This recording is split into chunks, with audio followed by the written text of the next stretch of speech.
మీరు సభ పెట్టుకోండి, దానికి ఎవరు కాదనరు.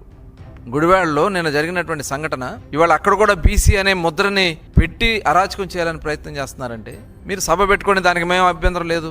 సభ పేరుతో రెచ్చగొట్టే కార్యక్రమాలు చేస్తే మటుకి ఇబ్బందులు వస్తాయని చెప్పి తెలియజేస్తా ఉన్నారు.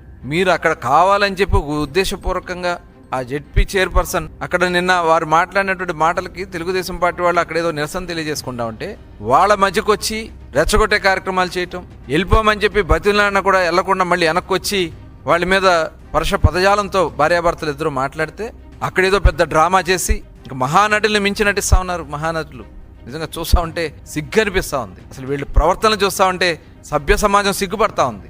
దీనికి మళ్ళీ బీసీ కార్డు. అసలు మీరు మనుషులేనా? అన్నం తింటున్నారా మీరు? అసలు మానవత్వం ఉందా మీకు? ఒక ఆడబిడ్డవై ఉండి నువ్వు ఈ రకమైనటువంటి ప్రవర్తనలు చేయటం మీకు ఎంతవరకు సమంజసం? నేను చూశాను గతంలో కూడా జడ్పీ సమావేశాలకు వెళ్ళినప్పుడు కూడా రెచ్చగొట్టే కార్యక్రమాలు చేస్తారు వీళ్ళు. వాళ్ళ ప్రవర్తన, ఆలోచన విధానాలు ఏ రకంగా ఉన్నాయనే దానికి నిన్న వాళ్ళు వీడియోలు మొత్తం కనబడుతున్నాయి. వాళ్ళు ఏ రకంగా ఇంత దారుణంగా బూతులు తిడతా ఉన్నారు. ఆడ మనిషి అయ్యండి కూడా మీరు ఆ రకంగా బూతులు తిట్టి రెచ్చగొట్టే కార్యక్రమాలు చేయటం, ఇది నిజంగా చాలా చాలా సిగ్గుచేటు.